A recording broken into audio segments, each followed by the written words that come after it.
Oh shit! Are we doing this? We're doing this. We're going. Recording it. We're recording. I like it how you always block yourself. I don't like looking at myself.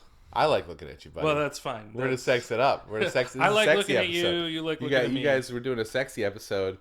Kyle's been a bachelor here for a while. He's been living the bachelor lifestyle. Yeah, just a little bit. For a week. So you can tell he's a little antsy. A little bit. He's a little antsy.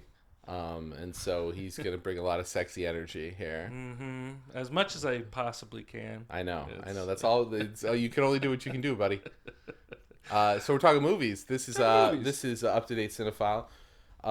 We'll do our spoiler alert right away. We spoil the movies. It's more a free flow conversation. We're just going to talk. We're going to tell you things. I don't know what you'd be worried about being spoiled, but if you're worried about that, just don't watch us.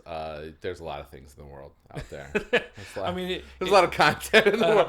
Our conversation will be scintillating. Yeah. So you might watch the movie if you're so inclined, and then come and hear what we have to say. Yeah, it's like if you don't have people to have conversation with after you've seen a movie, especially with movies like this that you can watch at home. That's alone. right. They're all. Did you stream both these? I streamed both. I did stream both as well. You try to go to the theater usually. Yeah, the Pixar one is only playing at like one theater. Yeah, and there was just no way I was gonna go all the way down to Hollywood to do it. Well, it was. Well, I have a family. You do, as we know, and so that was our Friday night movie night. Movie was Turning Red.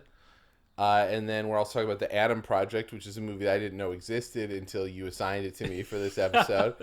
And so I went in pretty tabular. Actually, once I saw the whatever, yeah, I remember that I think I'd seen a preview or a trailer for it at some point because the premise seemed vaguely familiar, although that could also have to do with that the premise is sort of sufficiently generic that it might seem familiar just based on whatever brain detritus I currently have accreted over my 40 years wandering the earth. And considering that it is essentially 80s nostalgia put into a blender, it feels like so many other movies, like a mediocre version of them. Yeah. Well, that's our review. So good job, everyone. We'll do a quick one. Mediocre blender. Incidentally, never buy a mediocre blender. If you're gonna buy a blender, buy a good one. Yeah, because mediocre blenders will just let you down and then break. It's true. So that's a thing where if you want one, and you don't need to have one, no, you should invest in a decent one.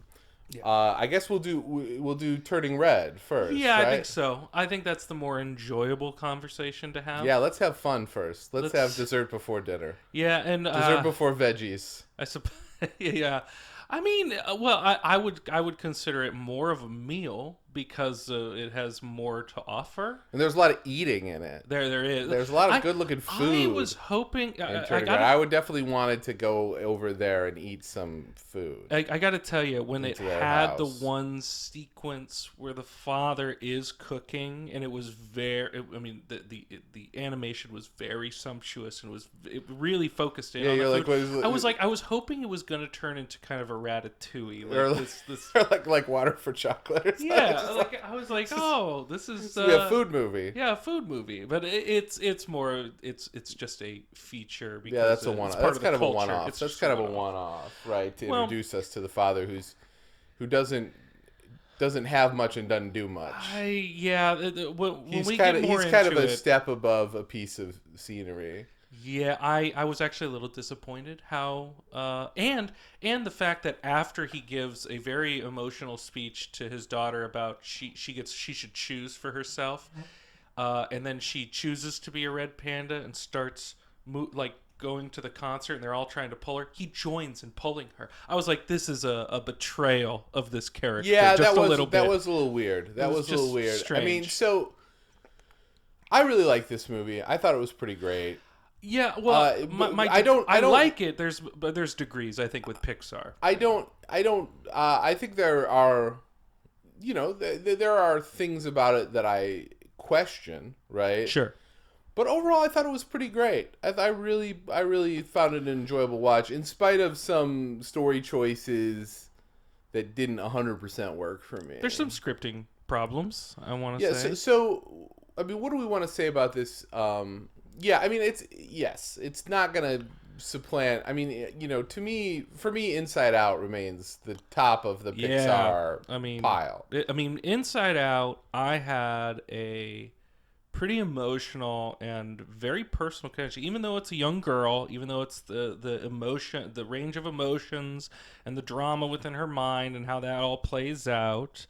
I deeply connected with that experience and that idea. So, well, that reminds me. Should we touch on the minor internet kerfuffle about this? Did you follow that? How the guy posted a review about Turning Red and got taken down? Which I don't agree with. I don't agree.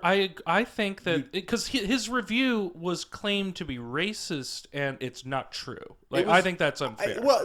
Here's what was interesting. I mean, I didn't see the original review because it got taken down. I only saw the parts that were quoted. I agree with you that they didn't strike me as racist, but it was a very strange and bad take he had. Because basically the two parts of his take I saw was that it was the horniest Pixar movie ever, which I actually think is true. That is very true. Although saying that you can't relate to horniness is telling on yourself a little bit, right? I mean, you just want to say that's a little bit of a self-own there. He said it was very niche. He said it was a niche film. I think he was referring to that it was a 13-year-old girl perspective, that it was like the pop and presumably the vast majority of people on the planet are not 13-year-old girls. Yeah. Nor do they live in Toronto in 2002. Well, nor are they Chinese Canadian. It was really funny. Who speak Cantonese. Who speak Cantonese. It was really funny, though, the director, I want to get her name correct, Domee Shii, her response to the review was actually, I think, the funniest. She was like, no, it's not niche. It's about the universality of like womanhood and growing up in this, and it's a love letter to Toronto. And I was like, well, that's a little niche.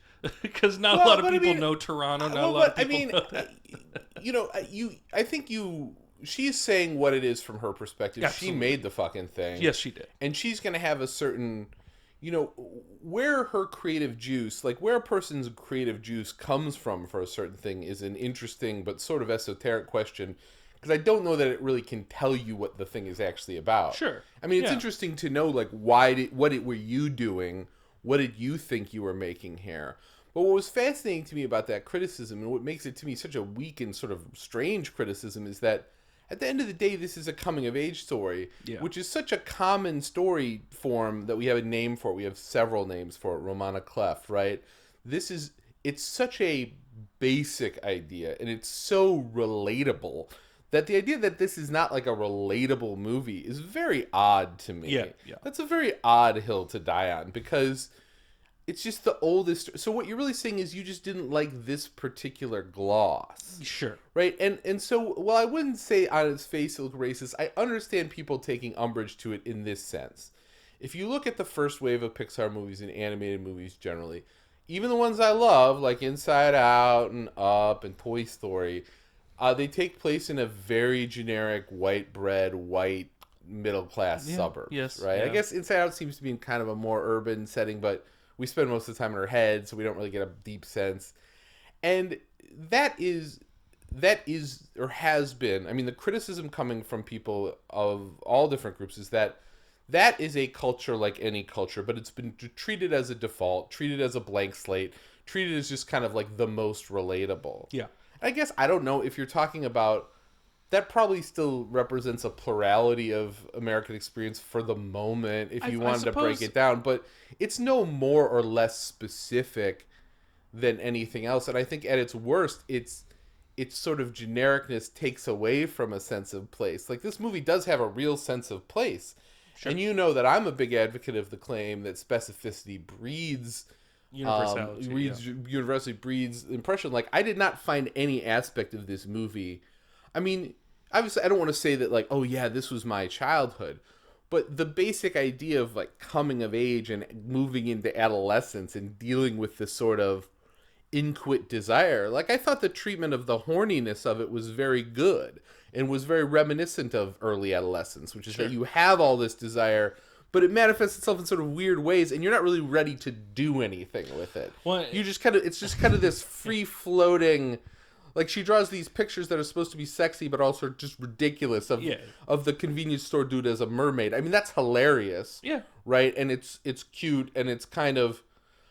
to me, that was very relatable in terms of feeling, yes, you're that part of your being is coming online, and it's a whole new set of desires and feelings that are very real and very powerful, but you don't, they're frustrating because you don't have the means or the knowledge or really the wherewithal to actualize them in any meaningful way. So I thought that the horniness of the movie and the specificity of it were its great strengths. And I understand people being pissed off at just another movie nerd like us coming along and saying, well, I didn't find this very relatable. It's like, I've been watching your fucking generic ass life for years.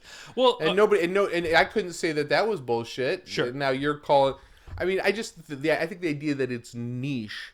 I mean, yes, a love letter to Toronto. That's probably that's probably a niche. That's probably a niche. Well, I mean, a love letter to Pocatello is more niche than. I mean, Toronto's a big city. It is. I mean, there's how many love letters to New York have there been? And Toronto's not that much smaller than New York City. It makes sense. I mean, if she comes from Toronto, she has a very similar relationship, I think, like Brian Lee O'Malley, who did Scott Pilgrim, who wrote the manga, has with Toronto. Or think about even something like Lady Bird in Sacramento. Yes. Like, a creator's using a certain place that they're intimate with to give it specificity and to tap into something that's very real for them and to tell a story is a powerful tool. Absolutely. It doesn't speak to the universality of it, right?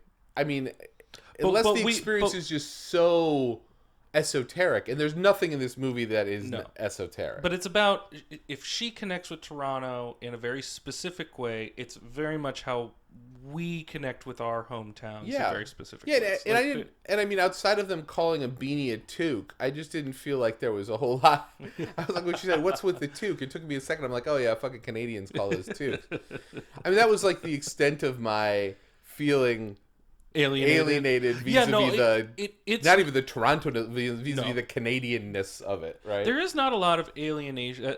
Speaking to this idea, this criticism that the guy had, where it's niche or it feels very too specific, or they feel disconnected. I do disagree. I think there is. How many movies has this motherfucker watched with talking animals? Like, did you find that alienating? I haven't seen one of these fuckers talk. I will say there is this interesting reaction to the very specific cultural coloration of animation right now, because what you're speaking to is that what has been utilized is kind of a white culture of middle class, and why I think that happened was because it was almost it wasn't for propping up that as a culture. In fact, I think there is no culture to be had. I think it's used as kind of a blank slate, is that anybody can just apply anything. It's supposed to highlight the thematics rather than the specific cultural specificity. I'm not saying that's good. I'm just saying there's an interesting reaction to it now because you have Encanto, you have Coco, you have this. I mean, Turning Red is there. She did Bao, that short that I think came before Onward.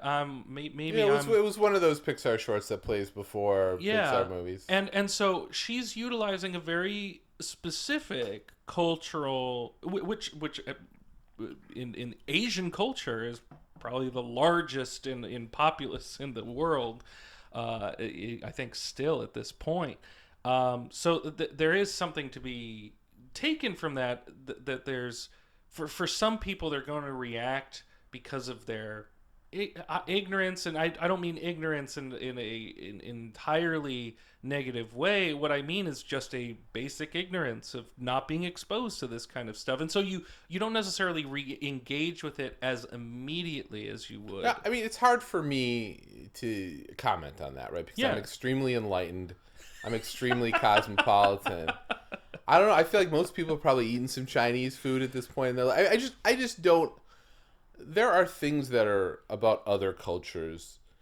I mean, this is the dilemma about talking about these things, right? Is you don't want to smooth things over, but you also don't want to, we have to operate in this space where we appreciate the distinction and the diversity, but also see the universality, right? Yeah. Which is incidentally the same space that ABC Walt Disney megacorp is operating in. Yes. They're not Yeah. they don't conceive of themselves to be making anything that's niche. No. Right? They are the class A predator in the world of popular entertainment, mass middlebrow entertainment. That's what they are. Here's a question. That's not what they're trying to do. They're no, not trying to make a little movie that's just like, oh, here's a tiny, they're not making Minari, right? They're not. No, making, yeah, that is very specific. That is very. And even then, I think that has like setting. Universality to it and Absolutely. appeal to it. But I'm just saying, like, they're making a movie that is made for better and for worse to appeal to the broadest possible constituency. There is a broadness to this movie, almost to not to its detriment, because I don't think it takes anything away, because it is very broad. I mean, the idea of puberty manifesting as a monster within you and coming to physical. Yeah, it's like what's very on the nose. What's that adult cartoon that people like? What is it? Big Mouth. Big Mouth. Yeah, they're doing like a Big Mouth. When you were talking about the idea of puberty and that this is a coming of age, and that I was thinking of Big Mouth just a little bit, because this is very specific. This is female puberty. This is a female interpretation. The male interpretation of turning red would be far more disgusting. You and I both know this. And Big Mouth gets into that. Big Mouth gets into both sides. Well, yeah, it goes to a more prurient place because it's made for a different audience. It is. It's made for adults looking back at a very confusing, awkward, grotesque time. This is made for children. This is made for for a more broad audience, and I think for a good purpose, because talking about these things is very important. I think Pixar has found their niche, and I think that is an appropriate word for it, their niche to attach themselves to very important, difficult conversations about death, about family, about acceptance, and in this way now we're getting into puberty. Yes. And puberty is it is kind of a topic, a taboo topic, at least in the realm of like broad culture and broad entertainment. Well, yeah, because kids and sex is one of the last surviving taboos. Yeah, right. There's so many taboos that have been effectively, gay sex, being gay, being bisexual, being trans. I mean, I'm not saying that there's no prejudice against these things, but them being social taboos that no one can ever talk about and you can't acknowledge no matter what, even in the most liberal circles, that's all gone. Kids and sex understandably remains a taboo, and I think that's probably for the most part good, which makes it hard ground to navigate. But I do think one of the best features of this movie is it navigates it extremely well. It feels very real. It feels very honest. Like I said, that feeling of having desire, but not really trying to actualize it, and not even really knowing what you do. I always like in early adolescence is like being like a dog chasing its tail, right? You don't know what you'd do if you caught it. Yeah, that's very right. Fair. You have this desire to be like physically close or to touch in some way whatever group of people or cross section of people you're attracted to, right? But it's not like you're thinking like, oh yeah, I'm gonna do this and I'm gonna do that. You're not to the point yet where if you had that opportunity presented to you, what exactly you do with it, and you suspect you might just sort of freak out. Yeah. Right. And so I thought the movie, one of the things it does best is capture that energy. Yes. And do it in a way that's honest and heartwarming and funny and realistic without ever being prurient, right? Which is hard to do, right? Because anytime you go into the realm of children, especially, these are early adolescents. We're not talking about 17-year-olds, right, who are played on TV by people who are 22. Yeah. Right? We're talking about... This is not Euphoria. or for that matter, like All American, right? Which is sort of... I don't know if you ever watched that. It's sort of a soapy show about a football player in high school in Southern California. It's kind of a 90210 remix in some ways. I binged a season or two of that with my wife, and like the sexuality in that movie feels very adult, but we accept it because they are actually adults. They read as adults. They don't read as children, even though they're technically in high school. Yeah. And that's one way we as a society thread the needle of wanting prurient stories about high school, but being grossed out by actual adolescence, right? I mean, it's funny because you think when you were 14, you thought 17-year-olds look so adult. Now you see a 17-year-old, they look like an actual 17-year-old. Most of them look like children. Yeah, right? I mean, it's true. They look. I mean, yes, they're adolescent. They've had, their bodies have developed in certain ways, but like they don't look like the characters on these TV shows or in these movies, right? There is a dissonance, and that's also why the animation format helps because it gives you a little bit of distance. It does. I think if you're watching an actual human being go through that, they would have to be at least a little bit older, right? Yeah. I just think there's something visually about it, but it did put me in mind a little bit of another movie I really liked, which is Booksmart, right? Which is another movie that deals with adolescent desire in I thought a very honest way, where it kind of confronts the kind of weirdness of it and the kind of awkwardness of it in a way that didn't feel either prurient or like super sexy. It's also sexed up, but they're older. They're graduating. Yeah, they are older. They're graduating. But you're right. There is a parallel. It's these stories about people who are locked in the expectation, whether it's the societal expectation or familial expectation, to make the groundwork and foundation for their future rather than living in the moment, rather than being within the moment and embracing the wonders and the highs and lows of that. And the Mei Li is the character. It's I mean, I feel like they call her like different things. They call her Meilin, I think. Yes, but Mei Li is I think her the character name. Personally, and maybe we can just start getting into these specifics, I did find the character, and maybe it's intentional, just a bit obnoxious, just a little bit. I think. I think she's intended to be, at least at the outset, a little bit obnoxious because she's putting on this front about how she's independent and she does what she wants, but she's actually completely under her mother's thumb. Yeah, and so I think that. I mean, I really liked that character, and I think that character is very rich and well developed and has an interesting kind of arc. Yeah, no, it didn't hinder my ability to follow the arc and connect with the arc. There's just an initial offset that maybe it's in the vocal performance. There's just something a bit grating about it. I think that's very honest. No, I think adolescents at that stage can be very obnoxious because they're so one move in the face of identity formation, independent. This is the process of independent identity formation where you're trying to create this version of yourself somewhat in response to or in rebellion from authority figures, usually your family, but other authorities, maybe school authority figures.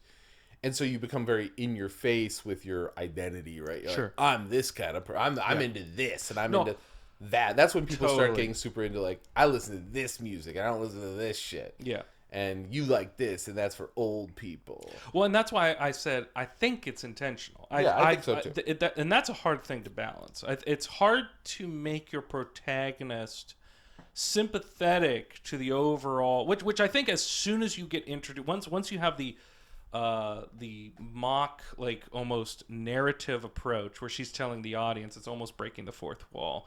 But it's really just perhaps in her brain how it's depicted, but it's depicted in this kind of narrative sort of way. Once you get right beyond that, and she's running home, and there's this anxiety and this idea that all of what you have just seen, even though a tad obnoxious in your face, the kind of personality she wishes she could, like she does feel confident, she does embrace her skills and her intelligence, but at the end of the day, you're right, she's under her mom's thumb, and that is there is something about that, while very very culturally specific about in Asian cultures, there is this domineering expectation of schooling, and I mean that it comes from their culture. It comes over here, and we see that. I mean, a lot of there's almost a stereotype. There's an immigrant element, right? In certain cultures where You know, the what is Well, passed on is this idea where I mean, we worked hard and we got over here and now you're literally, taking the advantage movie of that. Battle Royale is a exaggeration of the competitive nature of schooling in Japan alone. Like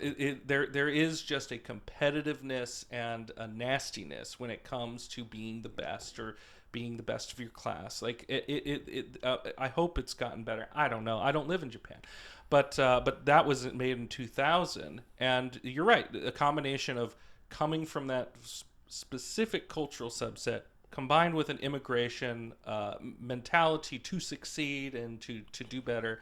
There's something very specific, but this notion that we all have expectations and dependencies to our parents and Yeah. to what the familial dynamic is, that as soon as that, like, a bit of grating obnoxiousness comes, and I think it's an honest obnoxiousness, once that ends and you go, I see exactly who this person is. I think it is a very well crafted character. Yeah. Absolutely. Well, and we meet her at the right moment, right? Which is at this time of identity formation and renegotiation, right? That's what adolescents want with their families. Absolutely. The idea that adolescents just want independence is way too simplistic. They want a renegotiated interdependence with their family that recognizes that they are prepared for more freedom and more independence, but still want to be loved and protected and taken care of within a family setting.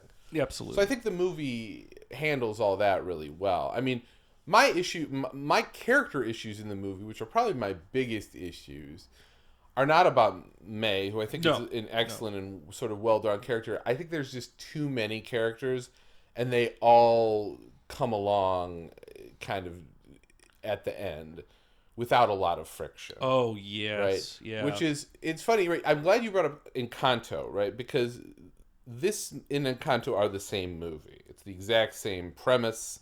It's the same spine.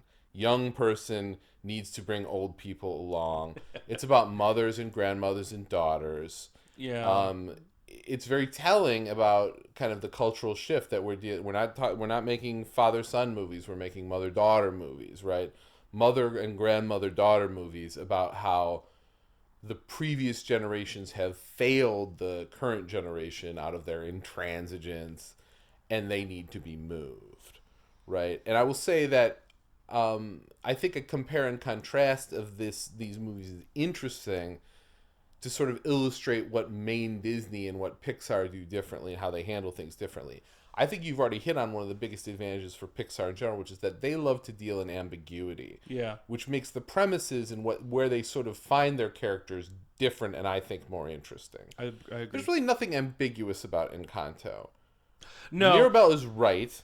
Abuela is wrong. Oh, yeah. And the only development that Mirabel has to go through is to screw up her courage to confront everyone, really, because the sort of unspoken villains of Encanto are her parents and their generation, none of whom have been willing to stand up to Abuela, who just let Abuela just run roughshod over all of them, right? Yeah. And they're clearly all kind of sad about the depressed, anxious. They all feel bad. All their powers are and so reflections of it. Her power, right, is the ability to stand up. Yeah. And she has to screw up her courage to stand up and say what needs to be said. Yeah. Her reward, by the way, is no room of her own at the end of the movie. Well, that's unclear to me. I hope she gets a better room. But she can get out of the nursery. But, like, one thing that that Encanto does better, and I think it's because there's so much focus on Abuela, is that there's a lot of friction before Abuela comes around, right? Yes. There's a lot of escalating conflict and escalation until Abuela finally has to come around, which makes that transition feel more earned. Whereas in this movie, who all comes around? Mom, Dad, Grandma, the bully kid from school, and all of her, like, great aunts. Well, and her friends, who she throws under the bus, and then it takes a very quick dialogue sequence. But the thing about that felt... I agree with you that was... I didn't know that beat really needed to happen, because you knew they were going to re-embrace her. But they're re-embracing the beat didn't make a lot of sense, but the re-embrace makes a lot of sense because they had this established They relationship needed through to the just movie. stretch the scene out just a Yeah, little bit more. yeah. They wanted to have a beat before Mom as the Red Panda Stay Puft Marshmallow Man shows up. That's what it is, right? yeah. And so they wanted to take a beat there before, and I get it, but like that was unnecessary. But their relationship is like with her friends is very well developed, and it's 100% believable that they would forgive her. Well, narrative and script wise, it is I think the foundation of that script, because it is about how she controls herself. It has to be convincing from the very beginning that it's her friends who give her comfort, security, and everything so that she can control the monster within. That's the whole premise. Yes. And that it's her parent, like she lies to her parents, is that no, it's I think about you, you know, and they're convinced that it's her love and loyalty to the family and to Idea. That's where it all what you're getting into in the scripting and the characterization, it is a little thin. The conflict is not necessarily there. It gets to an exaggerated level in this kind of monster battle at the end of the movie, which is, once it gets to that point, it's my least favorite part of the movie. Well, yeah, and they have the depiction of. It's interesting, right? Because I tend to think of Pixar movies as sort of more rooted than kind of the regular main Disney movies. But the adult characters are not well drawn or well thought out. In a way that Abuela is a much richer character. Yeah, because of symbolism, but also but she just feels more believable. Absolutely. She feels more real. I mean, she is a little cartoonishly evil, I think, at points. Well, but they try and root it in this idea of trauma and experience, and that she did experience these things, and so it's with that the villainous qualities are almost tragic. Whereas I feel like spreading out the antagonism from the mother to the grandmother and all the aunties, and to me it was just, all those characters didn't work for me. They were all completely flat. And the way that the movie tries to get over the hump on that is by having, when the mother breaks out and becomes a panda, literally they just make her huge. Because it's like, we're going to make this problem so big that everyone has to turn around on it, right? Yeah. We're going to go from 0 to 100 on it. So everyone can, it's just implicit, well, of course we fucked this up. Yeah. Right? If this is the result, of course we fucked this up. But the problem is that, and I understand why it happens, but I do think, and I'm not saying that people don't have this experience or that won't resonate for people, but I do think it flattens those characters in a way that is not, I wonder, you know, once you get past the initial thrill of, if you're Chinese American or Chinese Canadian, seeing people like you depicted, I get that. I think that's very important, right? I think that's very important. But like, do we really think that all these previous generations are just like uniformly kind of this bad, right? They're just so cartoonish, right? Well, and they're so one-dimensional. It's one-dimensional. She does it. Her mom is very unpleasant. Why is she unpleasant? Well, because her mom was unpleasant to her. Why is her mom unpleasant? Well, we don't really know. Yeah. Right? And yeah, like I said, I'm very leery of these sort of simplistic cultural explanations which kind of amount to armchair sociology. Like Chinese culture is really a culture of these kind of strivers. Well, I mean, there's almost 2 billion people in that country. Very much. And also people in the diaspora, as we see here in LA, as we see in Toronto, throughout Canada, right? Vancouver has a huge thing. Like, do we really want to, there's a rich tapestry. And I don't doubt that this is a slice of it that feels very honest and very real.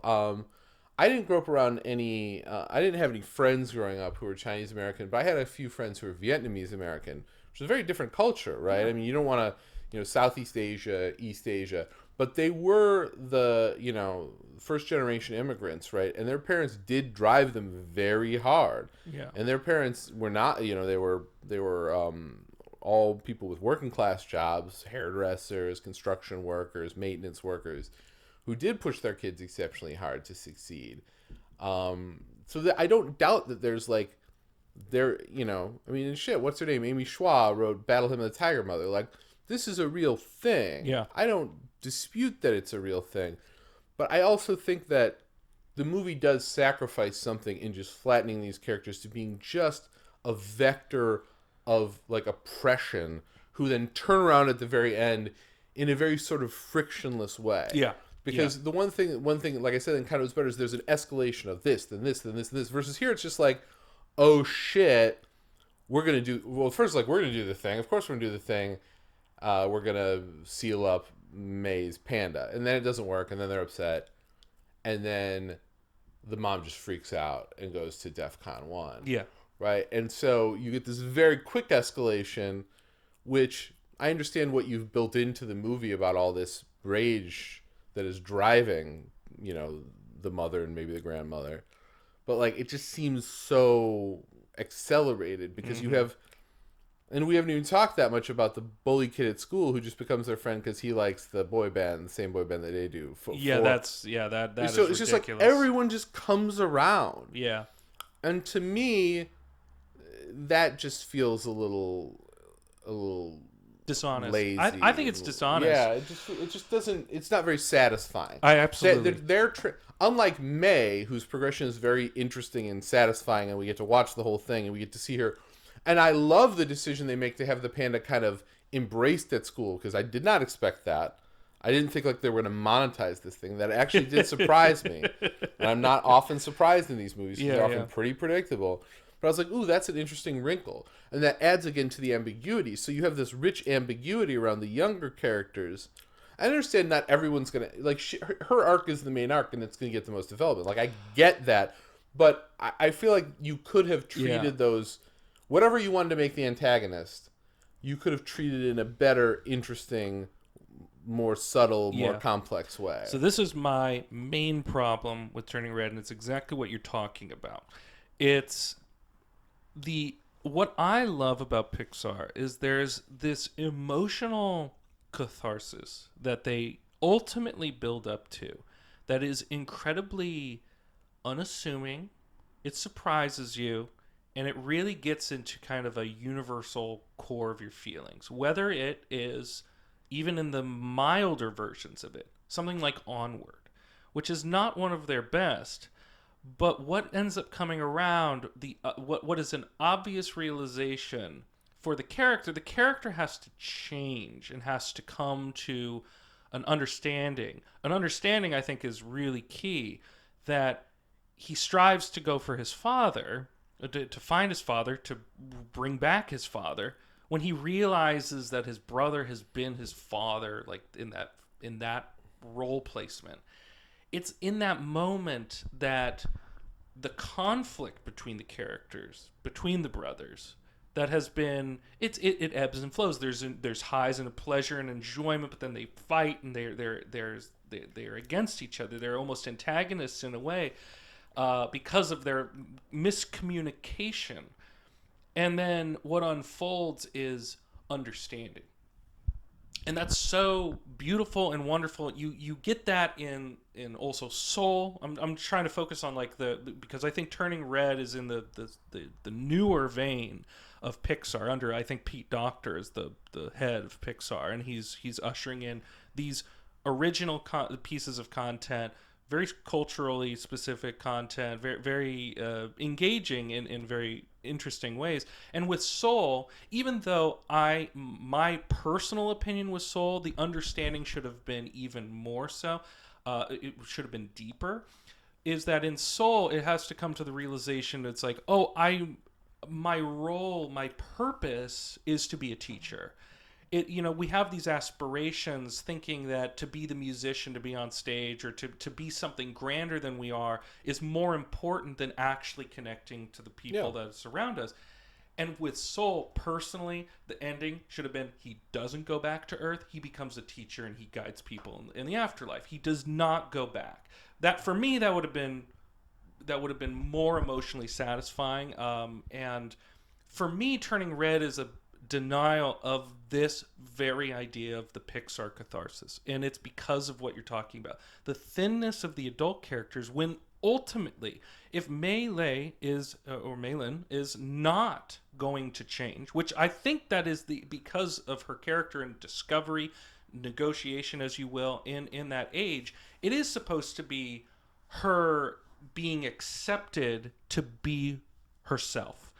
It's her mother who needs to change, and that change, for me, would have been earned at the end if there was a complexity, and she does not. It's not on all of these women deciding that they're going to cage and imprison their animal.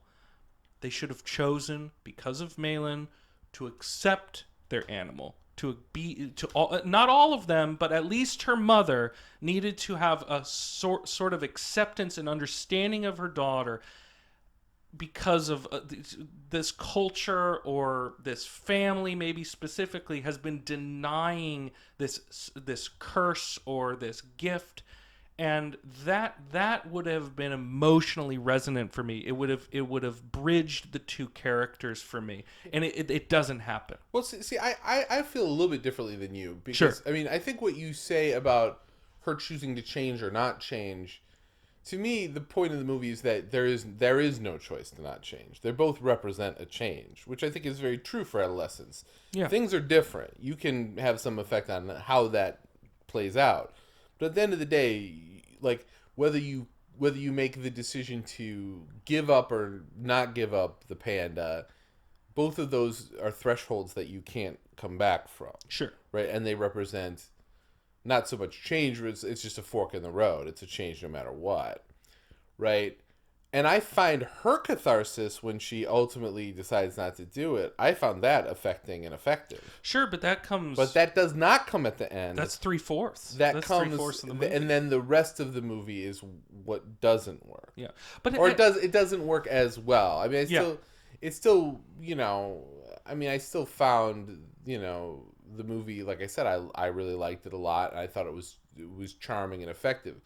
But the payoff is earlier, and then you get this epilogue, which is too long for an epilogue. It is not particularly effective. No, not for me. If you just take out the kaiju battle, right, and you sort of end with her rejecting it, and then kind of go to an epilogue that just shows the new dispensation, right? Yeah. Where the mother is kind of reluctantly adjusting to having this independent adolescent, that to me is a more resonant way to end the movie than to have this whole thing where, like I said, everyone comes around. Yeah, I mean, it's so easy. Right. Like I said, it's just too frictionless. Yeah.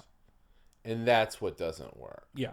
So I agree with you that the ending doesn't work and that it should have, I think... Well, there should have been just more understanding. Understanding in relating to its initial conflict. The conflict is between her and her mother. And her mother's being guided. I think it's an internal conflict. I think the conflict is within her. I think that's the interesting conflict. I mean, I do agree that it exists, but if we're going to talk about what is ultimately,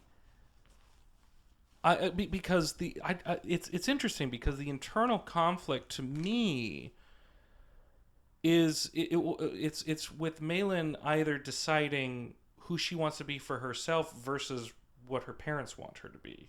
And I know that works, and I agree that her deciding for herself is emotionally satisfying. It doesn't resolve the oppressive expectation that her mother has, and that she will... I mean, she basically goes back to work at the place, like at the temple, and instead I would go visit that temple if there was someone who could turn into if there was somebody panda. who could turn into a giant red panda. I'd pay. I would pay, absolutely. I'd drop $20 $120 US, which is like 30 Canadian, I think. I did like that they 30 loonies, they call them up there. It's a loony. I did like that they were raising money for the thing that they destroyed, so the collateral damage was recognized. That was in the film. film. that was a funny little the graph. Like the thermometer thing that everyone does It's when they're huge. raising money. Yeah. It's like $100 million. Canadian, so it's a little less than US. I'm assuming it was Canadian. They're in Canada. Yeah. Yeah. I mean, I guess that maybe I would reform. Like I think that she has to confront her own situation, make her decision to keep the panda, and then confront her mother. Mm-hmm. But you could have done it in some way that was way less protracted. Yeah, well, and then it underserves the father. You know, I thought there was going to be more. As soon as the moment between her father and her happened, I did think that he was going to enter the equation in the understanding factor. Yeah, he would join in that. He would take her happen. part. It doesn't but happen. But I mean, that's just not the resolution they're building to. They're building to this giant battle sequence, which I didn't care for. Which doesn't particularly. Yeah, I agree. That's definitely not the strongest part of the movie. I mean, for me though, I still would submit to you that the movie is fundamentally, and this is the same with Encanto. This is one way in which they're exactly the same. It's an internal conflict of wanting love and acceptance versus wanting to sort of tell the truth and be true to yourself. Sure. Right, and those are the incommensurate things in the protagonist's mind. And once they choose to be true to themselves, it all collapses. In that sense, I think that's another thing that Encanto handles somewhat better, because like I said, it builds to the inevitable conflict, sure. Right? And like, and once she makes the decision to sort of, I mean, the decision moment in Encanto is where she looks at her and says, none of us are ever going to be enough for you. We're never going to be enough for you. And that's what ultimately breaks the thing. Yeah. It's her speaking the truth. Right? And here and then it resolves in more quickly than here, where the fundamental thing is, when she pulls back and decides not to trap her panda inside jewelry. Yeah. So but the thing, I mean, obviously I'm talking about the ways that I prefer Encanto. I mean, but like the whole sort of tone and the kind of the more ambiguous moment in her life, those to me are all the strengths of the movie. And that relationship with her friends, which is very funny and honest and kind of dynamic and interesting.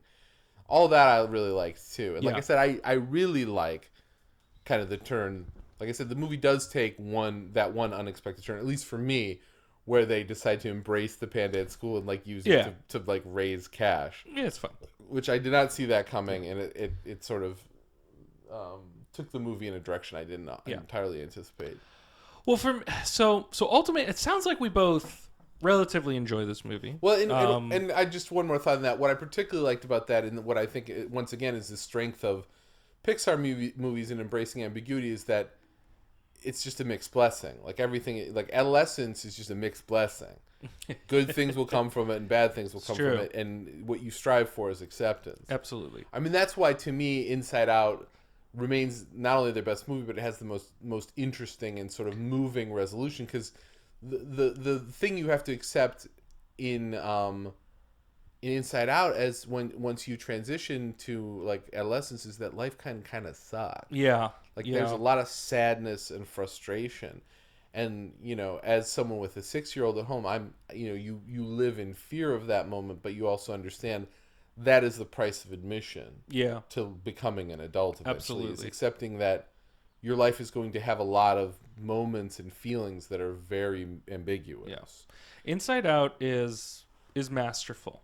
It's masterfully conceived. The idea that they're able to tackle the depth of these emotions and the various emotions, the layering of how the mother is piloted by sadness, the father's piloted by anger, and that it is at adolescence this battle between accepting the realm of sadness, accepting reality, if you will.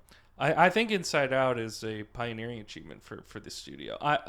For me, it also is inventively animated. Yes. It's the perfect mix of their their technical gifts and their storytelling Absolutely. gifts. For me, and so I was just gonna ask how you felt about the animation for this movie. For me, I found it mild. I mildly creative. I think that there's a very specific visual tone and color that they're going for, and I haven't done my research as to why. I'm pretty sure it has a very particular reference for its time period and what's going on maybe in Toronto. But I thought it was okay. Like I didn't. Well, yeah. So to me, the one decision that is the one very important element of the story that is well served by using animation is the transformation to the panda and back. Yeah. You could obviously do that in a live action movie, but I think it would be annoying. It would be annoying and bad. And in animation it works, right? So yeah, that's the other reason that Inside Out is strong, because it brings together their to me, from a visual standpoint, Pixar's best work occurs when they create entire universes in an animated world, right? Yeah. Which is the great and enduring strength of animation. Animation will always be the peak form for creating really fantastical worlds.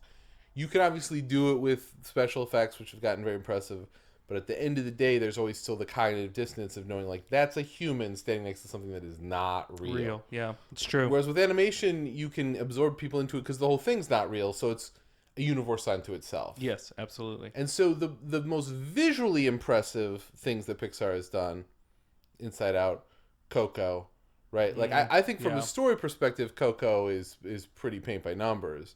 Absolutely. But absolutely. visually, that World of the Dead they create is just so compelling that it almost doesn't matter. The visual essence that it is so engaging. Whereas it's so delectable. But in Inside Out, they create not just one but many different sort of worlds. Inside her head, and because they're unbound, and that, like I said, that's what animation can do. That's what it does best, right? Is when you want to create a truly fantastical world. Yeah. This is not a fantastical world. It is a normal world with fantastical elements. Yeah. And so the fantastical elements are the ones that are the most compelling and the ones that make animation the best use case for this particular story. Yeah, absolutely. Particularly the constant going back and forth between the panda and the not panda. Yeah. No, and also, like I said, making the kids stylized in a way that makes them acceptable. You know, you can deal with a little, like, you can watch this emergent aspect of their sexuality without being squicked out by it. That is a delicate balancing act. And like I said, I think the movie, for me, it accomplished it. It felt very honest and not creepy and not prurient. No. And I felt like this is about right. They feel these desires, they don't do anything about them. They don't know how to articulate them. And they're just kind of starting to cook. Yeah, and it's you're just like writhing in all of these awkward sensations. Yes. And I think we can all relate to that. I think as a representation of what they're tackling, I think beyond the kind of, because the dynamic between the children and especially Malin and her parents is a little thin, and I wanted more from that, especially in the articulation at the end. This aspect of, even though on the nose, this like puberty as a monster, and it's an uncontrollable essence of emotion, I think is very important in order to portray it, in order for it to be accessible, in order to be broad, and turning red, while not the successfully funniest Pixar movies. Some of the jokes I didn't really connect with. I found it to be mediocre in the humor realm.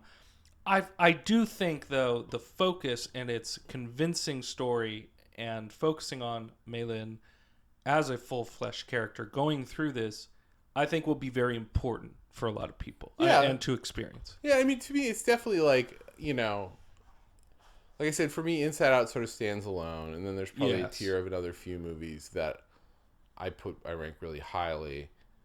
But this is definitely like on the tier after that. I really like this movie. I'm sure I'll watch it again with my kid. Mid-tier, you'd say there's top tier, mid-tier, low tier. Well, would I'd you say like so. There's like the God tier, God which tier. is Inside Out. And then there's like the A tier of like the near greats, and then there's like really good. And I would definitely put this in the really good tier. Like I Yeah. really enjoyed it. Yeah, I might shuffle some around, but you're I'll right. watch it again. I found it charming and pleasant, and like I said, I think her story and the catharsis of her story is very affecting. For me, and that is enough to carry it very far for me. Even though we obviously have this roughly similar issues about Sure. kind of the way it ultimately resolves and the way it treats like a lot of the especially the adult characters, Yeah. which just end up who had just end up being sort of non-entities. Yeah, from which story standpoint. they get bulldozed for the sake of this sort of energetic focus on adolescence, which I think was what enthralled the story to begin with. This idea, I think, is based on this idea of adolescent emotions. And so I think that's where the strongest focus is because in order to fill out that story, you have to have other characters, other dynamics, other conflicts, and not all of them work. Not all of them are as focused as that realm that they focus. That was the initial focus. Yeah. So I think it's good. I think I would shuffle it around in the really good category. I mean, I have my preferences. I mean, I love Monsters, Inc. I love Ratatouille. Yeah. I love Finding Nemo. I love Up. I love Inside Out. I would put all of those over this. In the last couple of years, I think it's better than Luca. I think it's better than. Well, actually, I don't think it's better than Onward or Soul. There are some aspects that are better than Onward, but Onward has some better aspects. But maybe I'm just connecting to Onward more because I have brothers. There was something about the brotherly relationship that I connected to personally more. So that goes beyond kind of just a survey of what these have to offer because this will be very personal to some people. I want to say, and I related to a lot of it, but I think for some people there will be. Oh yeah, there's definitely nothing what I said about the relatability of this movie, which I think is very high, should obscure the fact that yes, for some people the presence of this movie will be seminal because it speaks to them so directly. Yeah. And that's a different kind of thing. Yeah, entirely different. That's a different, and for that I think it's great. Whenever there's a movie that people can connect with on that level, that really deep, like this is me kind of level, that's great. Yeah, that's absolutely. Great. And I'm not going to sit here and claim that that's the way I connect with it. No, but I still think that it's very relatable for humans. Yes. For most humans. For most humans. Most humans. Absolutely. I guess if you've never experienced horniness, maybe that's maybe not. Maybe that's an issue. Maybe. So the Adam Project. The Adam Project is a movie. Yes. It's on the Netflix. It's on Netflix. It's on the Netflix. So here's the issue with the existence of a movie like the Adam Project. You and I are sitting around right across the street from me. At Netflix headquarters, Netflix Hollywood headquarters. Okay. I'm imagining it. We're two high flying executives. We are depressed. You and I. We are feeling bad. We've tried cocaine. We've tried other sorts of indulgences. Sure. And it's all losing it. It's not enough. Why are we sad? Well, we're sad because we look around the entertainment landscape. What do people want? They want Marvel. We don't got that shit anymore. That shit's on Disney Plus. Yeah. They're not making any more Marvel TV shows with us. Yeah. They're making that shit themselves. Look over what else is there? Well, there's DC. Oh, that's HBO Max. That's HBO. That's Warner. Yeah. We got none of that shit. You start looking around. What else? Do people like anything else? No, that's it. That's all. Star Wars, no, that's Disney. Well, they are tapping into something I think that they think people like, which is this director's forte, which is 80s nostalgia. Yeah, so you're looking around like, okay, so we don't have any of the big pre-sold franchises. We can't have them. They're all taken. Well, let us sort of find a Marvel movie script that's not actually a Marvel movie script, We're gonna sand off the serial numbers. Let's get a bunch of actors who've been in Marvel movies. 4 of them. Let's get 4 of them. See, because why not? Right? I mean, they know. They can do it. They've done it. And let's make a movie. Get the AI to get us a name, the Adam Project. Okay, that sounds like maybe interesting. Like Adam as the name. Yeah. Adam the first man. Adam Adam. the first man. Right. Okay. Now we're talking. Now we're cooking with gas. Right. We got an idea. We do another bump, and we're like, okay, this is it. We can just make their movies, because we need to have that shit on Netflix because that's what people want. Yeah. And we don't have those properties, and we can't get them. Not for all the, not for all the money in the world. We have so much money. We don't. Where does it come from? Nobody knows. Yeah.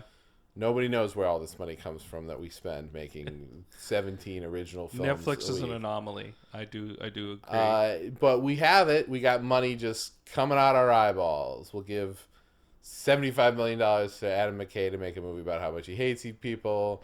You can have whatever you want. Let's do it. Let's fire it up. We need big shit. We need big franchise shit. And then just let's have the script written by a robot. We do not need a human to write the script. Absolutely. It Let's was just have written AI by a robot. write the script. We're going to fire it in. We got a lot of servers. We're going to spin them up. We're going to spin up the AI servers, and they're going to write in that a you have script. to have like it's like Mad Libs. You have to go. What's your lead character personality? Ryan Reynolds. Who's the smart scientist? Mark Ruffalo. Okay, we got him. We got him. It just inputs that based off of the filmography, based off of what they've done in the past, and it writes their dialogue in very robotic fashion. It's sterile. It's nothing. That's it's 100% a robot. A robot making this. It's got the whole Marvel formula, right? Which is, what do you need? Well, first of all, the world's gonna end. It's very important. Every Marvel movie, the world is gonna fucking end. Do not pass go. Do not collect any Infinity Stones. Shit's over. Yeah. Right? Unless we do XYZ. Doesn't matter what. Something. We gotta do something. We got to have a lot of japes. We got to have a lot of japes, though, because even though the world's going to end, we're still wisecracking fun dudes. Yeah. We still love to have japes. Yeah. But those japes are actually a cover for deeply held, usually familial drama. Yeah. Drama and trauma. Yeah. Tra-drama. Yeah. Definitely it stems from Iron Man and his father issues from 2008. Dude, so that has the climactic sequence occurs in what I believe is a repurposed Stark Industries facility. I absolutely right agree. Down to the S. Because what is it? Stronheim? Steren? Eric von Stronheim? Steren? Whatever, it doesn't matter. None of this matters. It doesn't. None of this matters at all. But I mean, literally, it looks like a Stark Industries facility. It is a Stark Industries facility. If you could see Absolutely. Stark had been like sanded off, they just leave the S and put the other name in. I thought that would have been a funny little wink at the camera, but yeah. You can tell I was not given whatever $100 million or whatever to make this particular movie film. No, this is a rather unfortunate little movie, mostly because of what you're talking about is that. And it doesn't help that Shawn Levy, who directed it, who I don't know if you saw Free Guy. That this is the same I did not see Free Guy, but people liked Free Guy. No, Free Guy is garbage. It's straight garbage. But people, I didn't mean you liked it. No, Free Guy. Well, and this is the guy who makes Free Guy, which is filled to the brim with incessant IP references, and that's what people want. They love it. It was so cringy. And then this is the guy who comes out in the media with Adam Project and is like, "Well, we can make original content. We don't need to have IP content." This is a guy who's dependent. This is a guy who's part of Stranger Things, which is dependent on 80s reference and nostalgia from cultural Ouroboros. Yeah, Ouroboros. Yeah, from or Human E.T., Centipede. If you from E.T. to Stephen King to whatever. Like everything is just pilfered and plundered to make Stranger Things, a show that has not been even remotely interesting since season 1. And then he goes to make Free Guy, a highbrow sci-fi concept made in lowbrow form to then not be aware that it is doing exactly the thing that its villains are doing. In the movie, the villains are utilizing an impressive idea to make a very broad shooter game. And what ends up happening is this character gets consciousness when when the foundation of their game was made by these inventors who wanted to have an actual evolving consciousness in their characters, and it would be just like an experiential game. You walk around, maybe you farm, maybe you like have conversations, and the characters within the game, the non-playable characters, evolve because of the interactions that you have. And it's an interesting concept, is it not? But whoever was doing Free Guy was bastardizing the initial interesting concept to begin with. And so they were doing exactly what the Taika Waititi character was doing. So it was very frustrating for me to watch.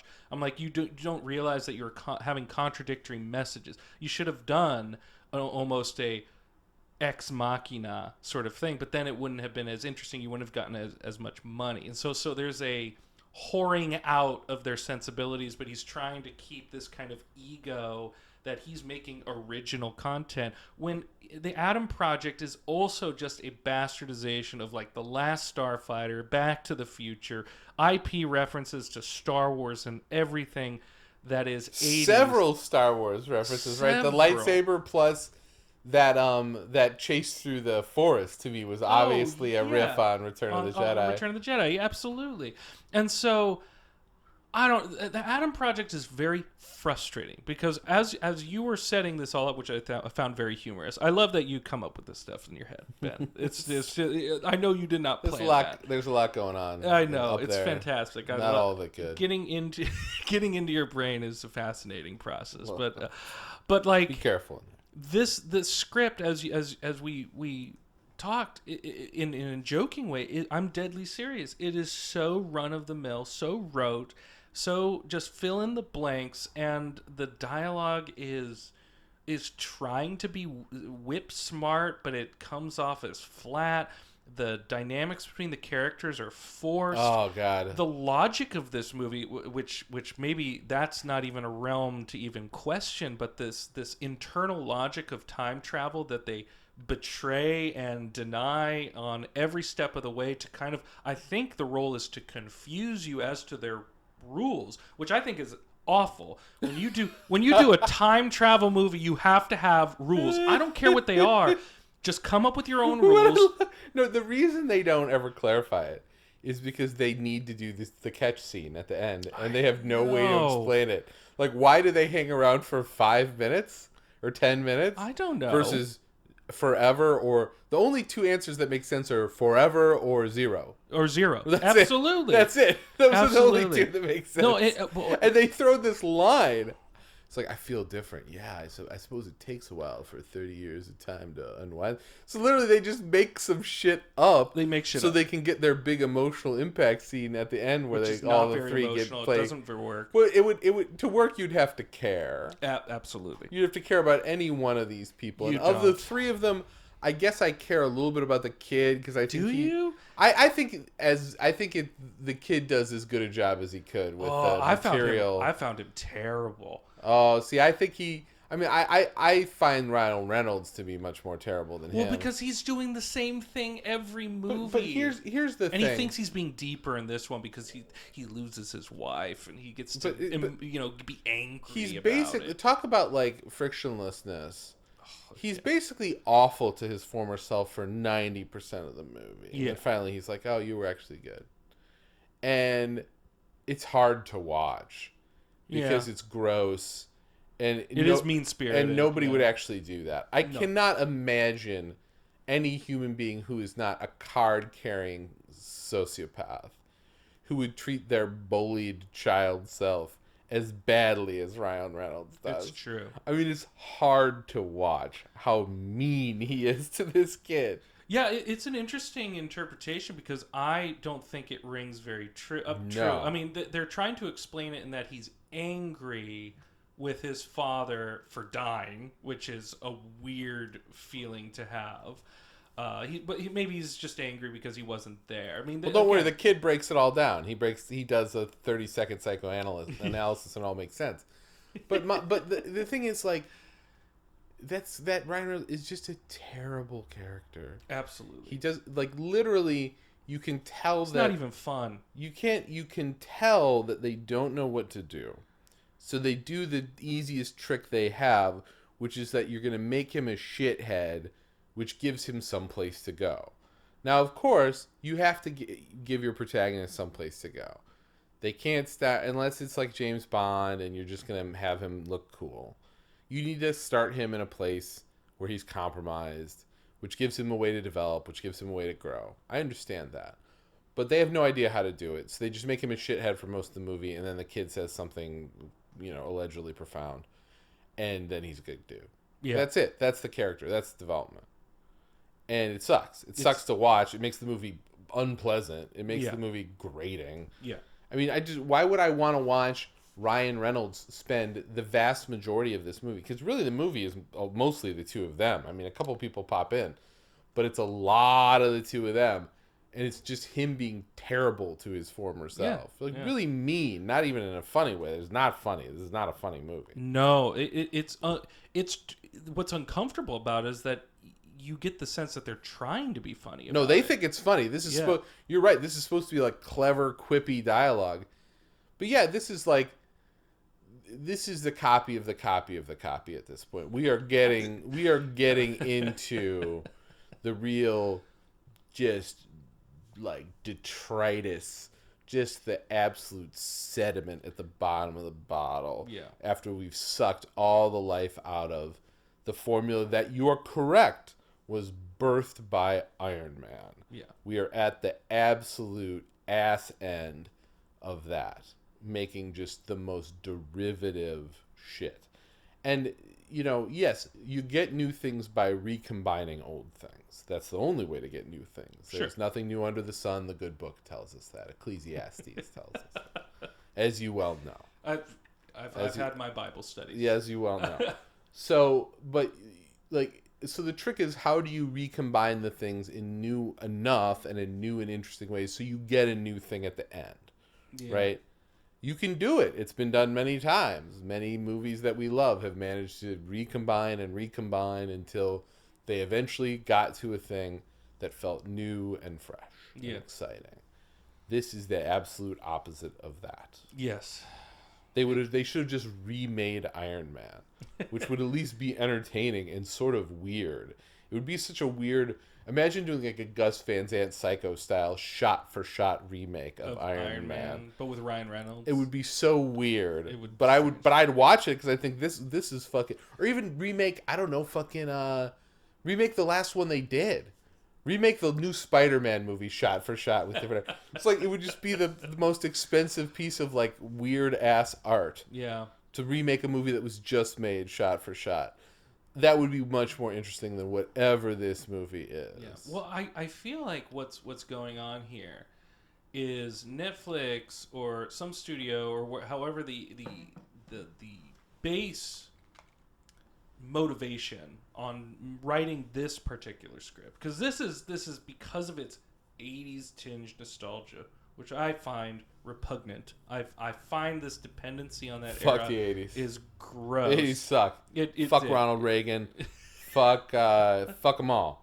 Fuck George H.W. Bush, overrated Thatcher, piece of shit. Thatcher. Fuck Thatcher. I just want to get... Fuck Margaret Thatcher. Quail. Damn.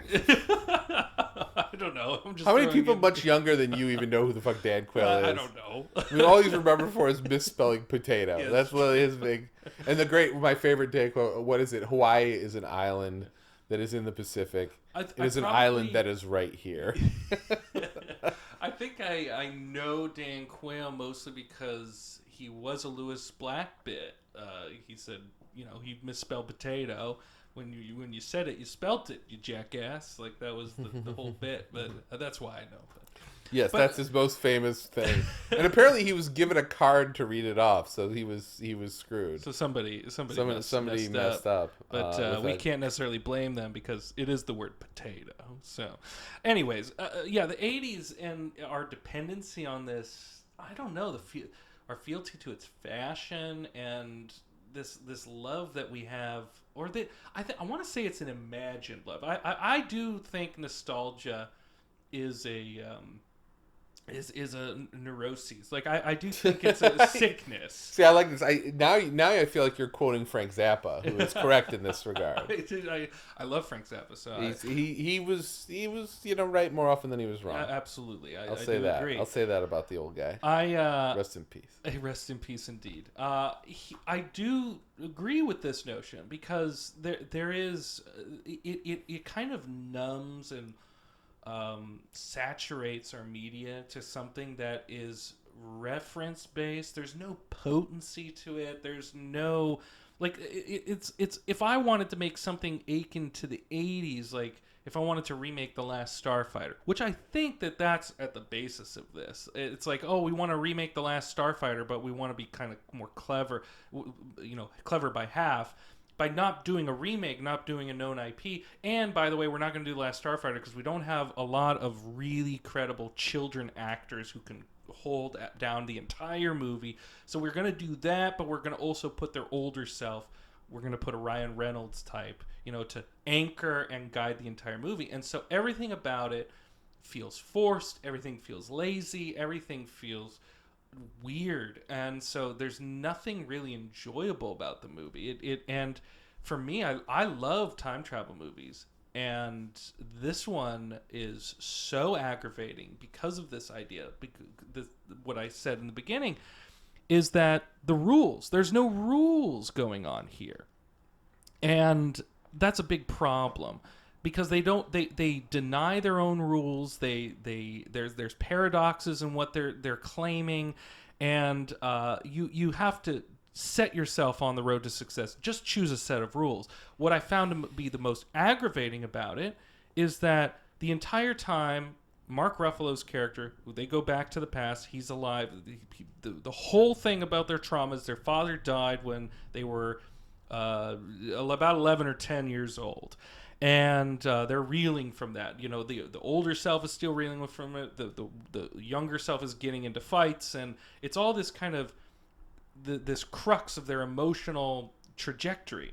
And that shit does, by the way, just to interject, doesn't work at all. No, like I don't think so. The relationship between the younger and the older Adams' recollection of how they feel, it's totally unrealistic. No, because basically they have completely different opinions.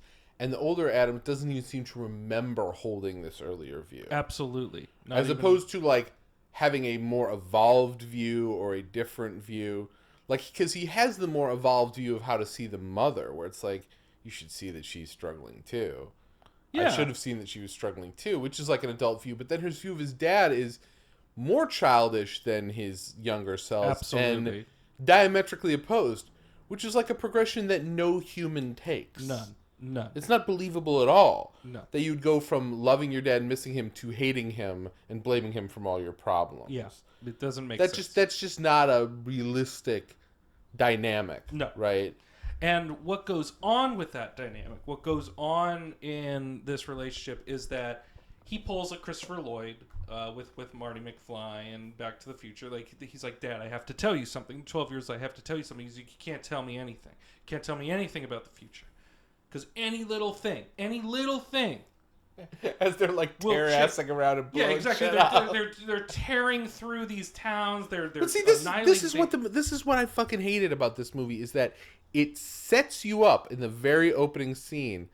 And that's the other thing I love is they play classic rock. I assume because Guardians of the Galaxy plays classic rock. Yes. Even though there's no reason. There's one scene where he plays a record and like, oh, Dad liked this record.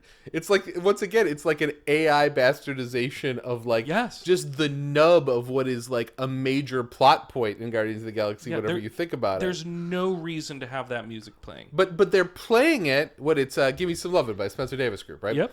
And so I'm like, well, this is going to be a fun movie. Because if I'm going to watch one of these things, if it's going to be irreverent and a little raucous, okay, that at least I can see myself finding enjoyable as a kind of brain off, as a kind of confection, right? Yes, as a kind of confection, absolutely, right? But we can't seem to make those anymore. No, in fact, this almost denies irreverence because everything about it is unpleasant. Yeah, The it's so heavy. emotions are It's so unpleasant. turgid. Yeah. Right? It's just like, he's extremely unpleasant. They try to give him some moving scene with his mom that just fucking doesn't go anywhere and is bullshit. And he's so shitty to his past self.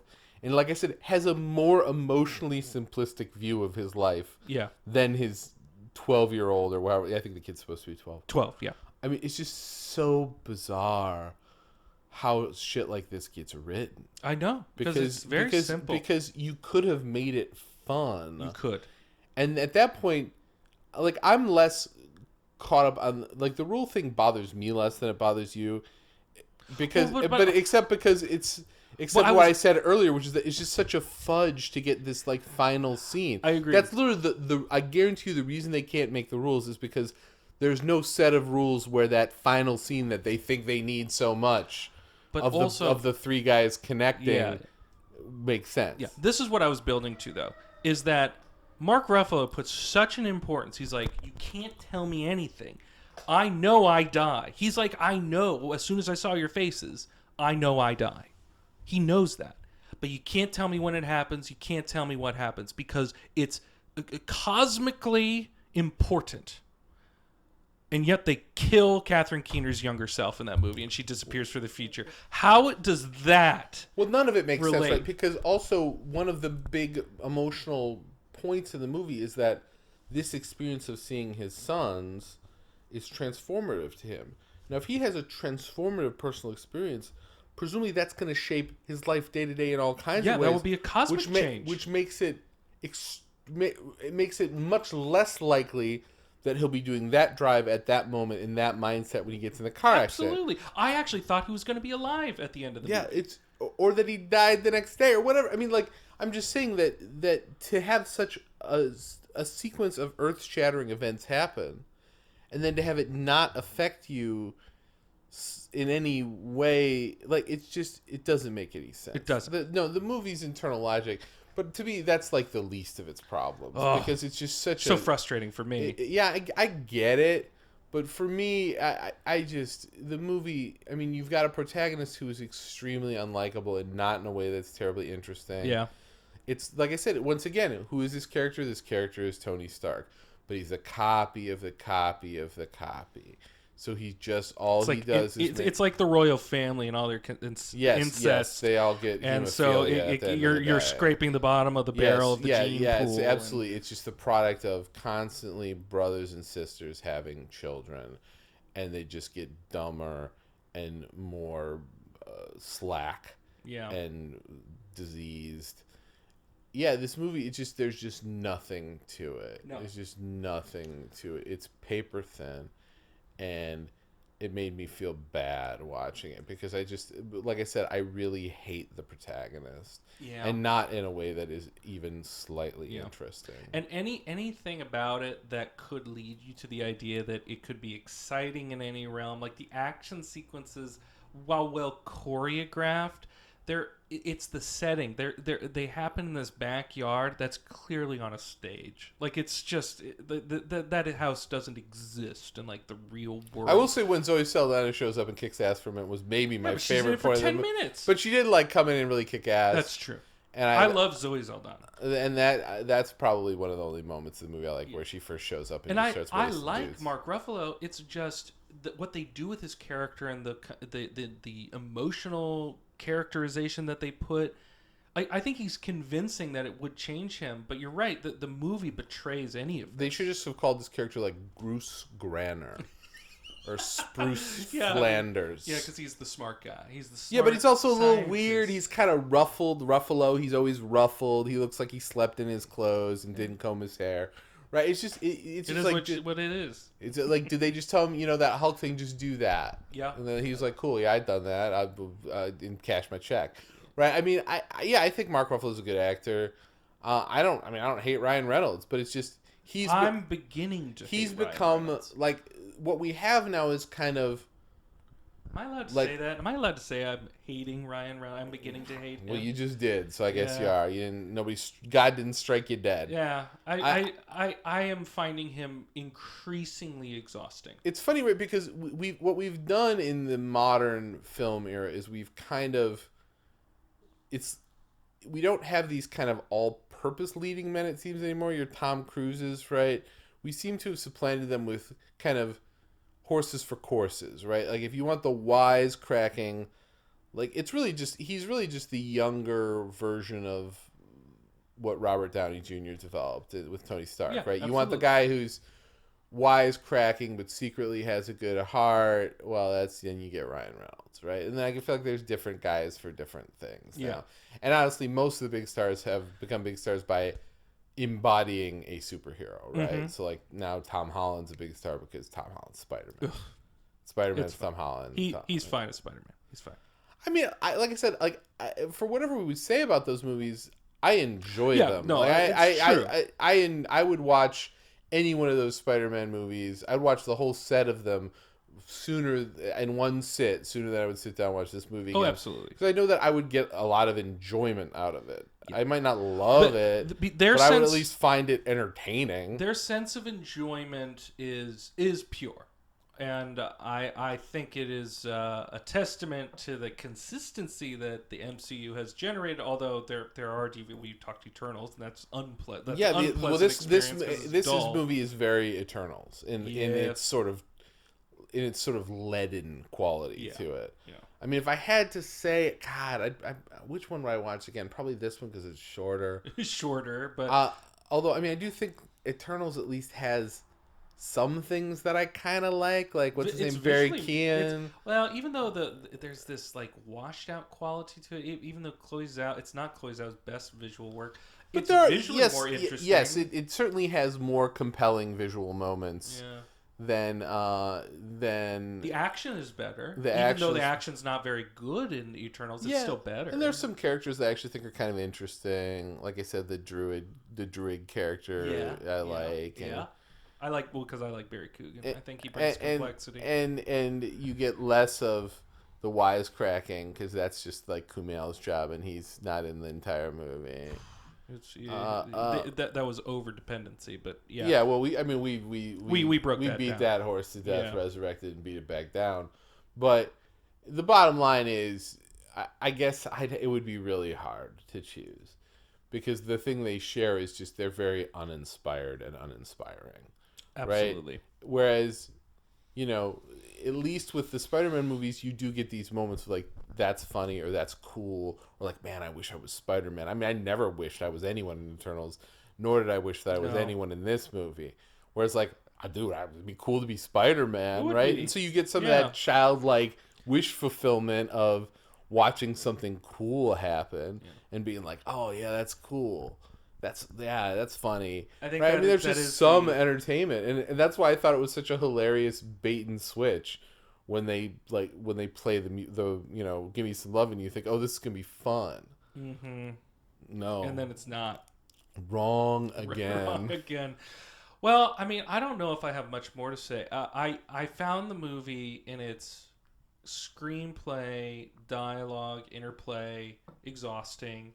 As we've stated, unpleasant because of the nature of where the jibes are coming from and who they're being applied. But they're not even funny on their own terms. No, they're not even funny in a mean-spirited way. Yeah, substitute like an 18-year-old version of him. Yeah, and it's still not. Yeah, they're just not funny. Yeah, they're not. There's nothing. There's nothing. It's like you have to exhaust. This is so interesting. I just did a conversation for my Heist Cons Grifters season on Rififi. Have you seen Rififi? I haven't. I'm embarrassed to say. You should borrow it. And it's in the queue. Watch it. It's excellent. But we were talking about the modern, because of it. It was made in 1955, and there's a true contemporary. And when we said contemporary, it was that it felt transcendent. Contemporary means that it always feels fresh, modern, because of what it was doing. And there's a 30-minute sequence, a heist sequence. 0 dialogue, 0 music, just the process. And it's so fascinating to watch and to be immersed into the sonic just explosions of just little details in the soundscape that and to watch these guys do their job and just be immersed in the full process of it. It is fascinating to watch. And we related that into a modern context on people can't we can't be quiet, we can't be contemplative, we can't have a matured sense of dialogue and just surrounding and the use of this. And this is the exact antithesis. It's filling in the void with what they deem clever dialogue, but it's simply just dialogue to just spew at a constant rate so that you don't think about it. You can't really get into the rhythms of the story or the characters. It's just to propel it in a fast-paced motion forward. But I mean, like I said, that's the formula. It's action. It's japes. Occasionally, you throw a jape into the action, and then you pepper in these allegedly moving scenes that are about family drama. And awful. They're just awful and thin, superficial. But you try to do it all in the process. You do none of it. Yeah. I mean, to me, and I know I've made this analogy before, but this is just how movies have become like early 21st century popular music. They're written by 10 people from Sweden, or whatever. Yeah. And they're meant to kind of have something for everyone, right? They've got a little bit of this. They got a little bit of that. They got, they bring in a hip hop guy and they put a little rap in it. They put a little this beat. They bring in like a world music person to put in like a weird world music instrument that you didn't know about, right? Yeah. These shits are made by committee. Yeah. And it shows in the extent of the tremendous lack of vision.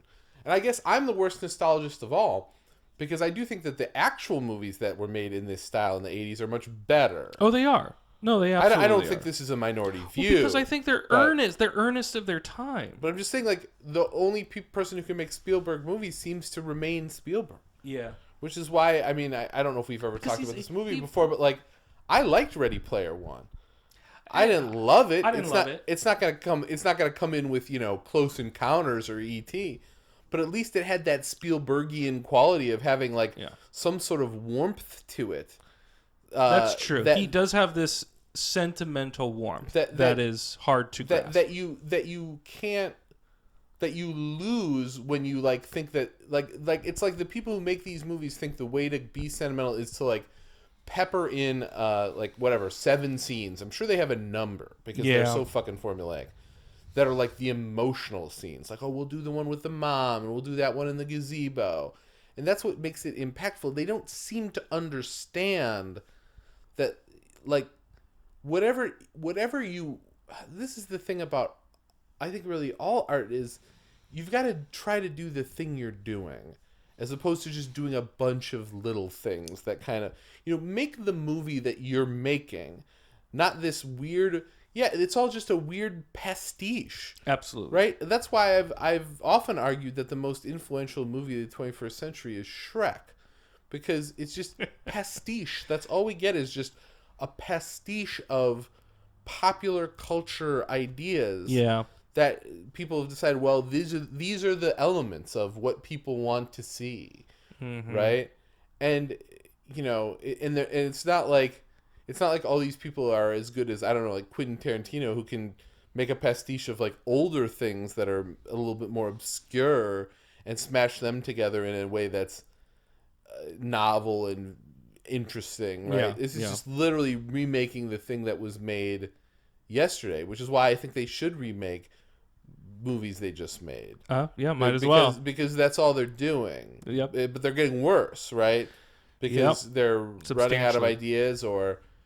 Like I said, it's clear that Netflix just feels like, well, we have to make spectacle movies and we don't have any of the properties. So we got to do these quote-unquote original ones. And I know people pine for things that aren't from pre-sold franchises, like we need original ideas. Well, but they need to be genuinely. I mean, but they just need to be good. They need to be genuinely original. Like this is not that. I don't have any problem with, like I said, lift from all the old stuff. Yeah. But it's not even. It's nostalgia, but even as nostalgia, it's bad. Yes. Yeah. It's even bad nostalgia because it doesn't feel honest to even that material. It feels, like I said, it feels like an AI wrote it. It feels like you identified some of the elements and you kind of jumbled them up together and then you put them back out there. But there's no soul to it. None. I mean, if you want to make an homage, make an homage, right? That's okay. You know, a lot of things are homage. Like when you talked about Rififi, that just sounds like Michael Mann. So Michael Mann loves that movie. So Absolutely. so steal from good stuff and make it your own. Yeah. 100%. 100% do that. Michael Mann has done that. Yeah. He has done. He uses those influences and makes them his all own. the greats do. Yeah. Right? But I guess the difference is the great ones can do it, but put enough, English on it that it's something new and interesting and exciting. Yeah. And they know how to do it. They know how to steal. Yeah. Right? Just like, Spielberg knew how to steal from John Ford and Howard Hawks. Right? He understood it. And I don't know that anyone understands how to steal from Spielberg. Well, yeah, and people have tried. Like J.J. Abrams has tried. He's tried to do like Super 8. I will say I would much rather watch Super 8 than this. Oh, absolutely. I mean, I don't love Super 8, but Shawn Levy in particular will enhance the credibility of J.J. Abrams alone because of his.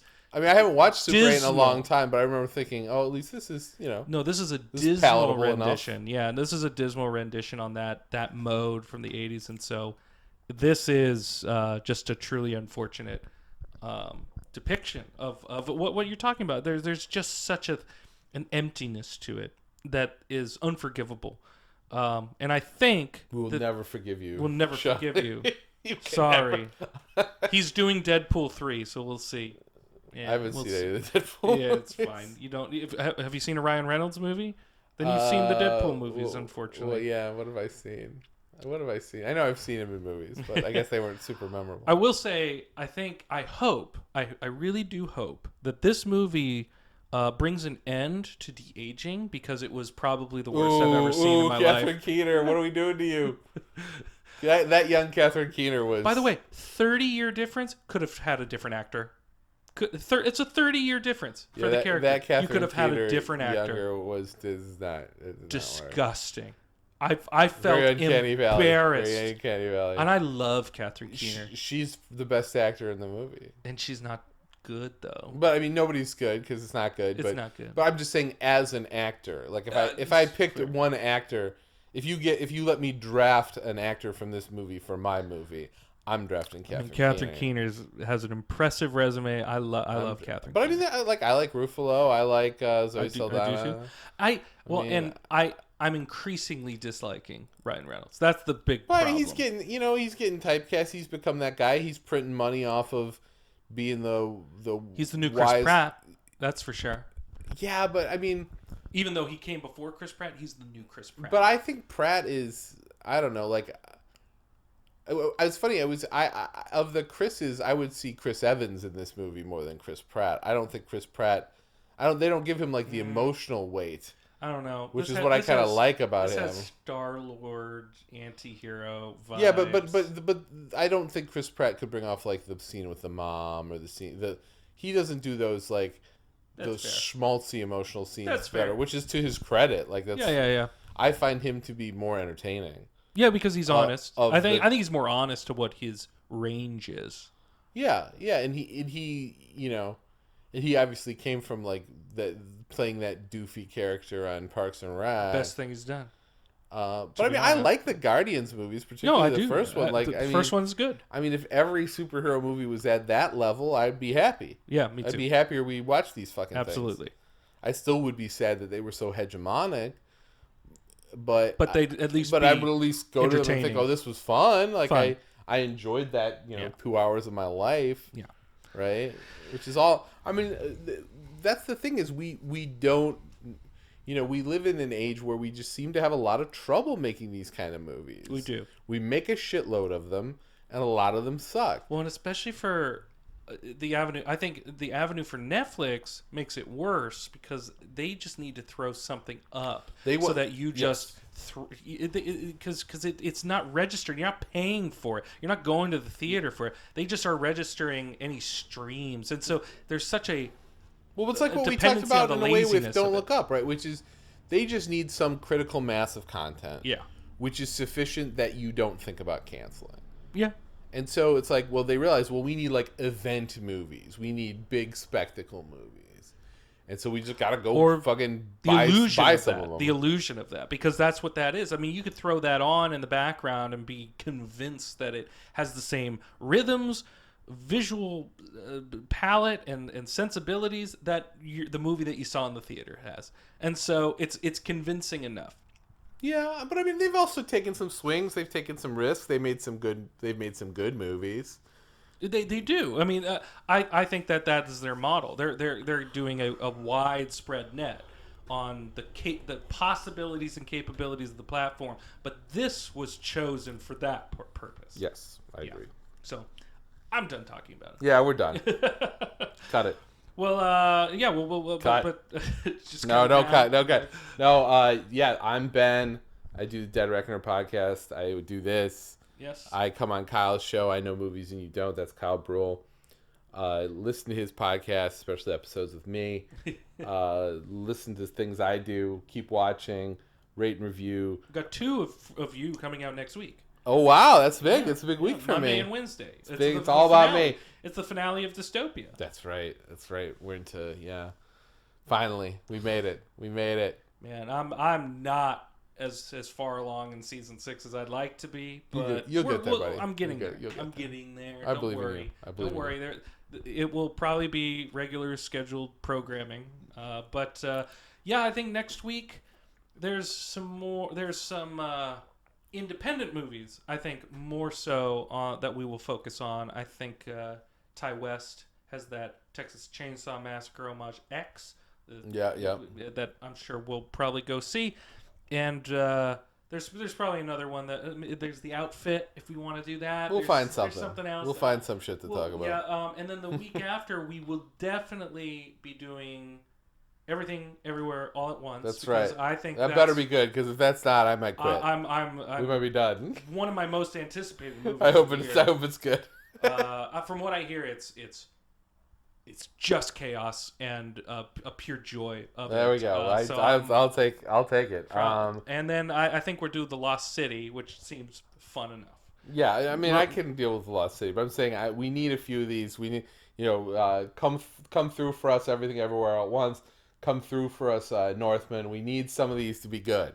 Yeah. So I'm depending on you, independent filmmakers, to get us there. To Get me away out of this Free Guy funk or whatever. The Free Guy it's the same 2 thing. funk. Free Guy 2. I need you. Thank you. 824. You're gonna see us through. Yeah. Please, because if you don't, I don't know. I'm gonna have to just turn in my AMC A-list membership or whatever.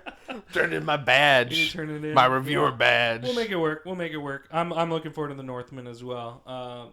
These are the kind of movies that like this one exhausts me, and then I'll see those. I'm like, oh, I do like movies. And by the way, I do like movies. By the way, if you're gonna stream movies, stream After Yang. We talked about it last week. That's fucking great. You can stream it on Showtime. Yeah. All right. Well, we'll see you next time.